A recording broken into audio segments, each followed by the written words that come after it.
Today I have Corrine from Queensland. She is Head of Property Management at Ray White. Is that right? Yeah. Yeah, excellent. And she is joining us today to give us a bit of an insight as to what is happening in Queensland in this current rental market. So welcome and thank you for joining me. Thank you for having me. Now tell me, with your area of Queensland, where are you guys situated? Are you in a city or are you out? Tell me a bit about your office. So we're actually situated in Logan. So that's south of Brisbane. Now our office is situated in Beenleigh. So that's pretty much smack bang between Brisbane and Gold Coast, which is very accessible from the M1. So we do get a lot of investors in the area. It is I wouldn't say a high investment area. There are still a lot of owner occupiers, but it's very favourable in regards to infrastructure. We get a lot of interstate clients calling, wanting to invest in the area because they see the growth and the potential, especially the rental yields as well. We have a very different demographic of property. Some can range from $200 per week units, and then we've also got up to like $700-800 per week acreage properties as well. So oh, wow. It's yeah, so we get to deal with both sides. And as well as the fact that Logan is a very big area, and where we're positioned, we can pretty much service anywhere up to, we usually go about 20 minutes out each way, and it lets us cover a very big area as well. So we get to deal with, new estates, acreage type properties, unit complexes, and we've also got the M1 motorway and the Logan motorway as well. So a lot of people like to move into this area for work purposes because they want access to those roads. So does that mean that you've been affected more with COVID and rental payments and things like that because it's more of a working area? No. Yeah? Well, no, actually, we have been really lucky. I honestly expected it, and I probably got suckered in a little bit, with all the media coverage, and you don't really know what's going to happen. And I've been in real estate for 12 years, and obviously we've never been through a pandemic before. So even people that have been in real estate industry 20 years really couldn't tell us what was going to happen. Like no one really knew. I did expect that we were going to have some tenants possibly fall behind with their rent or advise that they're COVID affected, but luckily we didn't have anyone in arrears throughout COVID. Great. So, did you have anyone that tried it on? We had one tenant that kind of like did verbally try it on, but he didn't have any proof or whatnot to back that up, and didn't really pursue it any further once we just kind of asked him about his situation to see if we could help him.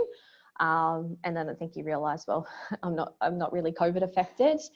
And then we also did have another tenant that did vacate because they did lose their job for COVID, but we rented the property very quickly. So we haven't really been affected too much in that regard. We've never really had a high rental arrears percentage in general because we communicate with our tenants. Sometimes if we take a property over from another agency and the tenant's not too educated on when they need to pay the rent, they can come up occasionally. But other than that, we're very, very lucky. And we have only taken over the business 12 months ago. So I built the rent roll from scratch.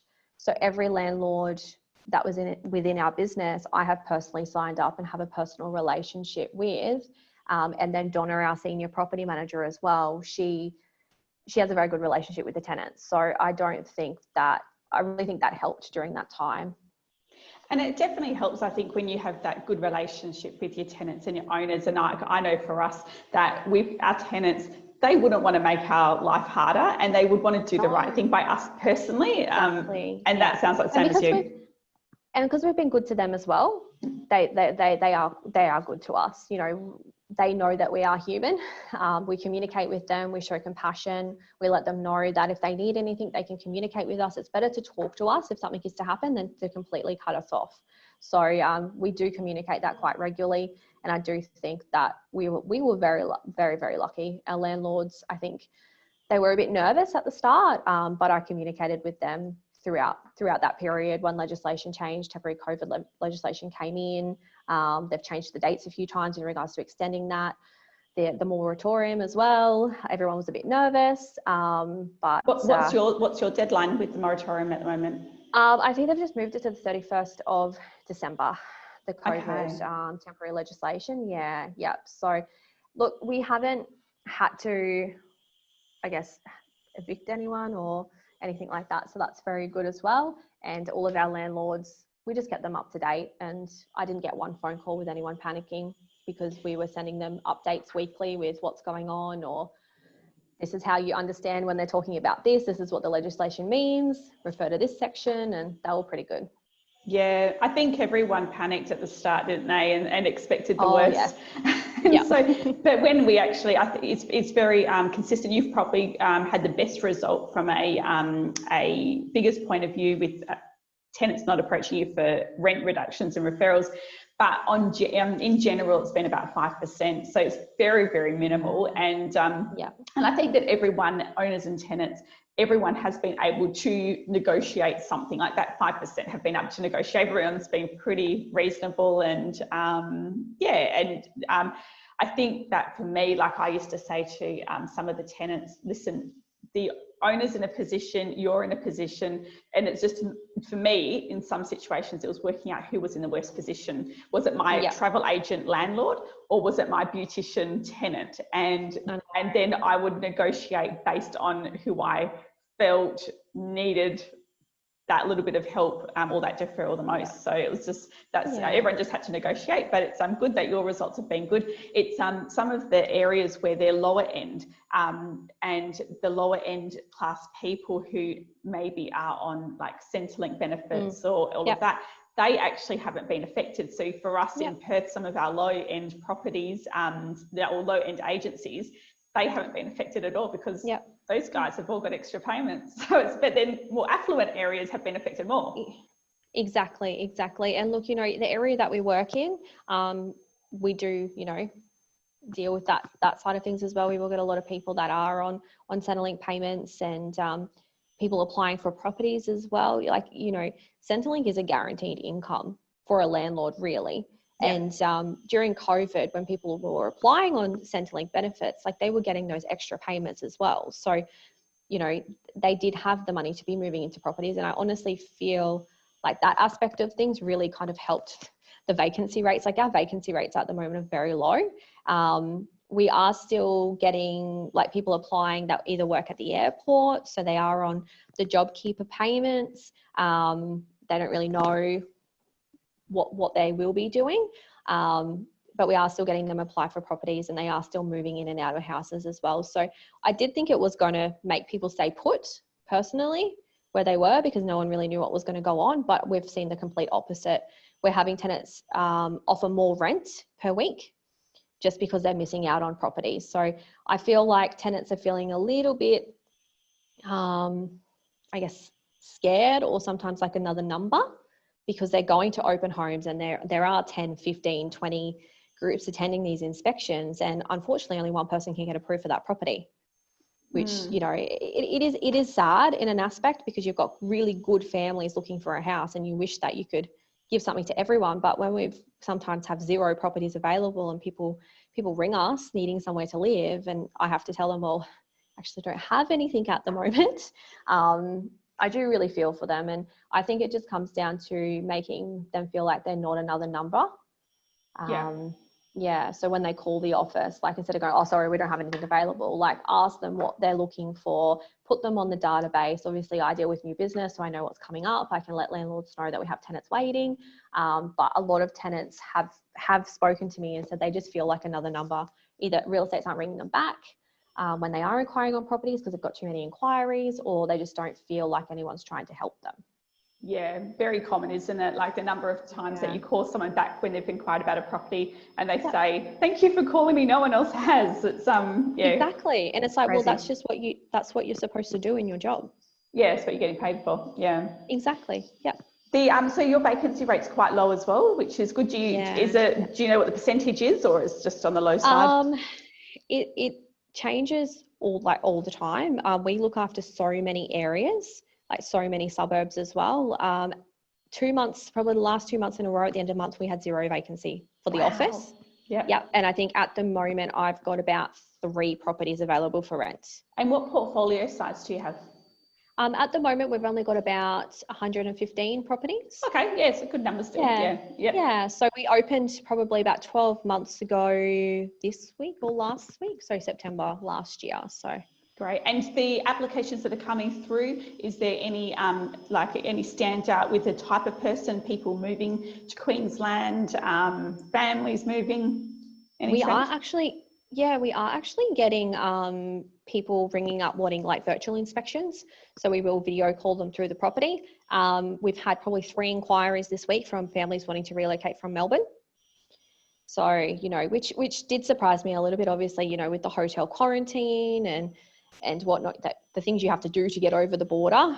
We just had a landlord move from Melbourne. He bought a property up here and he had to hotel quarantine at his own cost for 14 days. And, you know, you don't even really get a choice of what hotel you're quarantining in, and you've still got to pay for it. So it's quite an expensive thing to do. So I did think people would wait, but I've seen the complete opposite with that as well. So what I've learned in this market is that everything is exceeding my expectations. You know, we're achieving more rent than we have in a very long time for property. Tenants are offering sometimes $20 per week more than the advertised price. And I honestly, we're doing a lot of video and FaceTime inspections as well. Yeah. Are you doing 3D virtual tours or videos as well? So we were doing 3D virtual walkthroughs.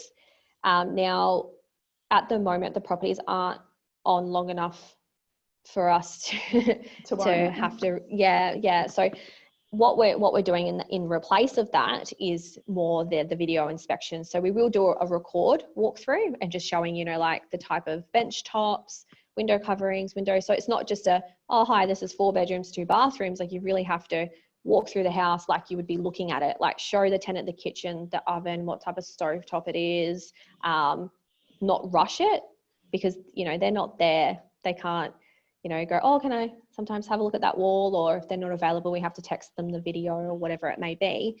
We were doing, when we were working from home, and very restricted in regards to how many people we could take through a property, we were doing 3D walkthrough tours and we were leasing properties just from them.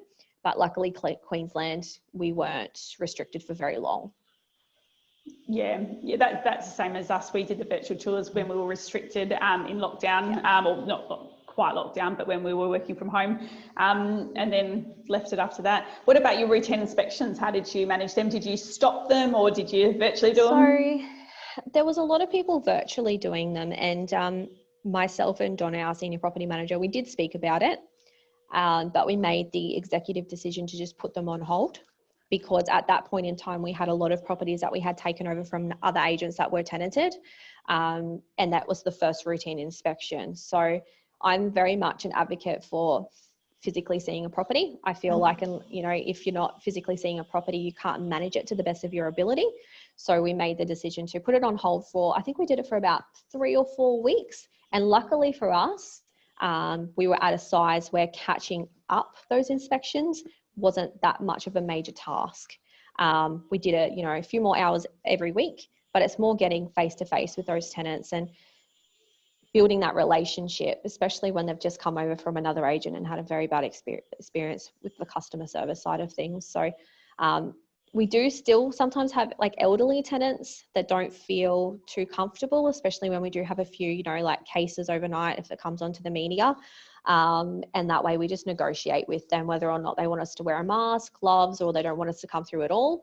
With elderly people, it is hard sometimes with the technology side of things. So they're not really savvy with taking photos or videos or using the inspection apps.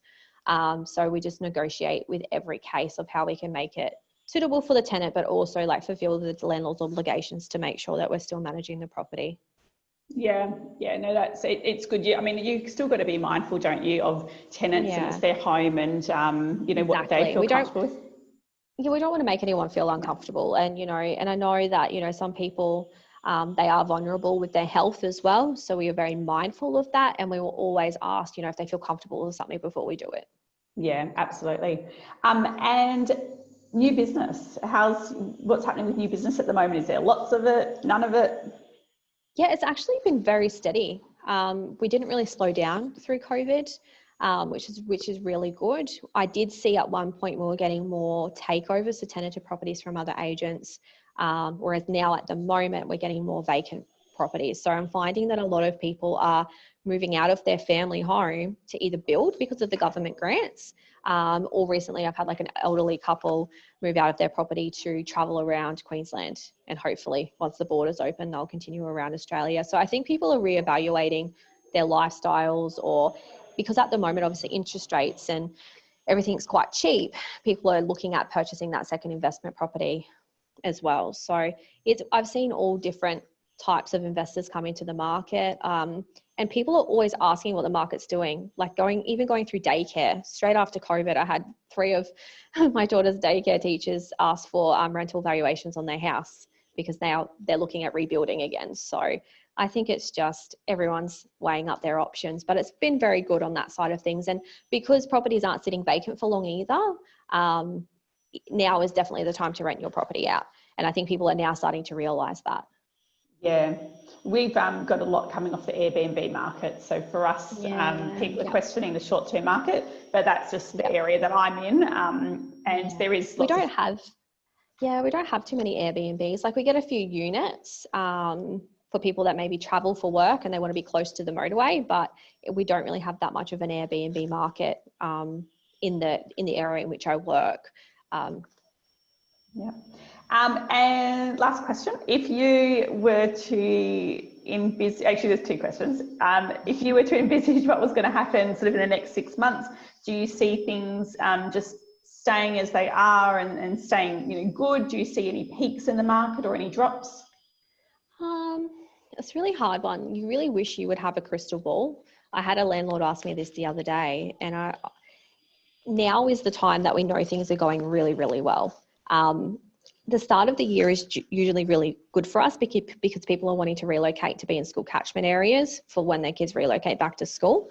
But it's really hard because I would have never have expected the market to be the way it is, especially just going through a pandemic.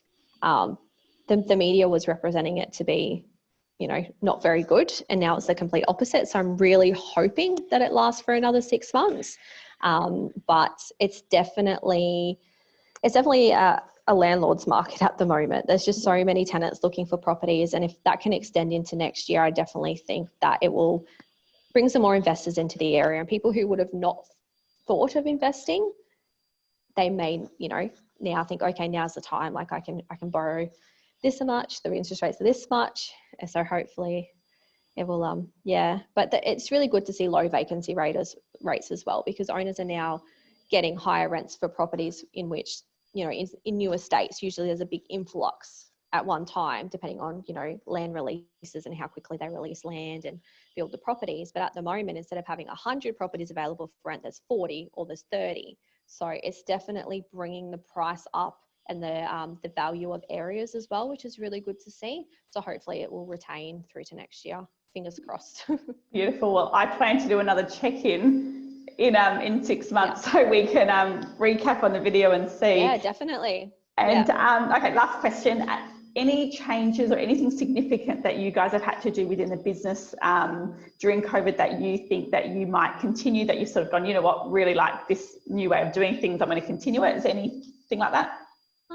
I feel like and even though, I like to think I'm quite young, I feel like we have embraced technology a lot more. I think tenants have also embraced applying online a lot more.